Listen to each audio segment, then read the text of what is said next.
Well, howdy there, Internet people. It's Bo again.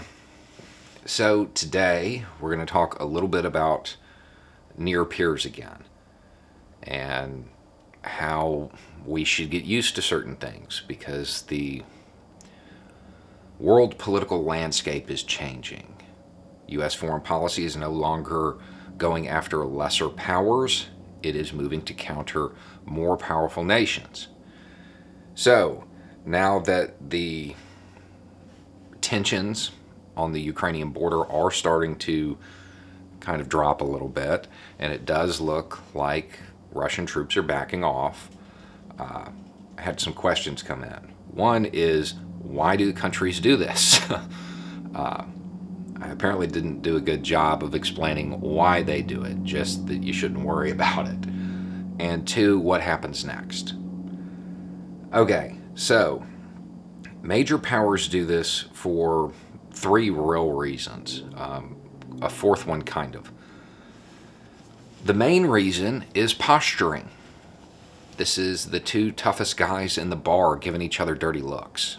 Neither one of them really wants to fight, but they have to give the appearance that they're willing to. So they're posturing. From the Russian standpoint, they want to test the new administration. They want to test President Biden's resolve. That's what they were doing. It's also more important for Russia to have a more militant posture than the United States. The U.S. doesn't have to convince the world that we're ready to go to war. We will go to war over anything. So we don't have to worry about that. From Russia's standpoint, NATO keeps expanding closer and closer and closer to its borders. They have to show that they're going to be willing to put up a fight. And that's the main reason. Another one is intelligence gathering. If the U.S. puts a bunch of tanks on your border, you, as the other country, you're going to get ready. You're going to start to plan a counterattack. And that's going to show moves on the ground.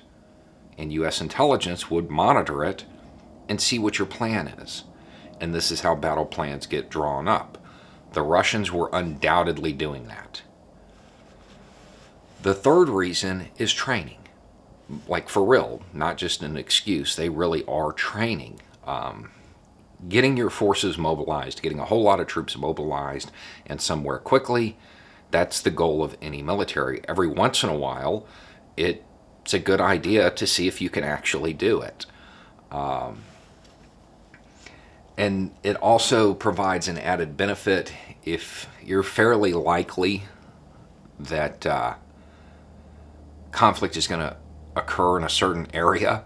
If you can get your troops there beforehand so they get a rough feel of the land, that's pretty beneficial in the event that it ever does actually turn into a conflict. And then a fourth reason, more of an added benefit, not really the reason they do it, but if countries do this, and they do this often, opposing nations, they start to succumb to the boy who cried wolf. That idea. It's going to be nothing. It's going to be nothing. Just like that video. World powers do this. So if there ever was a reason to launch a surprise attack, maybe you get a little bit of an edge. But that's more of an unintended consequence rather than part of the plan. So what happens next? Russian troops start to scale back. They appear to be setting up to pre-position equipment, to leave equipment behind near the border. This was something that was done a lot in the olden days. And it does appear that they're doing it, that they're going to leave tanks and some artillery, stuff like that behind. The theory behind it is that if the large pieces of equipment are there, you're less likely to tip your hand. You know, it doesn't make the news that there's an armored column rolling down the road. You just have to bring in the troops to run the tanks. Yeah, Back then, yeah, that made sense. Today, all major powers try to maintain total information awareness when it comes to a battle space. They try to know everything that's going on. I don't know that it's actually going to provide any real tactical or strategic advantage on today's battlefield, because NATO knows exactly where any equipment they leave behind, they know where it is. So if a bunch of personnel carriers start pulling up to it, it's going to tip the hand. The other side to this is that any engagement between any major powers will initially be primarily air. It will be primarily air-based, and the stuff on the ground, 60 years ago, yeah, a platoon of tanks, that's a pretty big obstacle. Today, that's a target of opportunity to be destroyed en route to the main objective. I don't know that it's actually going to be beneficial, with the exception of helping to provide that posturing. We're willing to if we have to, but they don't really want to. So what else will happen next is, as this starts occurring more and more, the American populace will get used to it again. Eventually, this type of stuff won't even make the news. These exercises, they will not even make the news. It will turn into more of a, wake me up when they actually start shooting type of thing. But until then, and as long as it continues to get ratings, the media will undoubtedly lean into it and provide exposés on invasion stripes on tanks.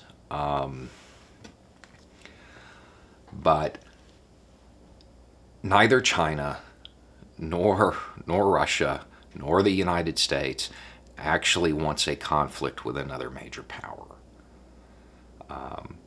And given the amount of surveillance that all the major powers conduct on each other, that level of information awareness is good in a way, because it makes it a whole lot less likely that there are miscommunications or one side misreads the other's intention. So, anyway, it's just a thought. Y'all have a good day.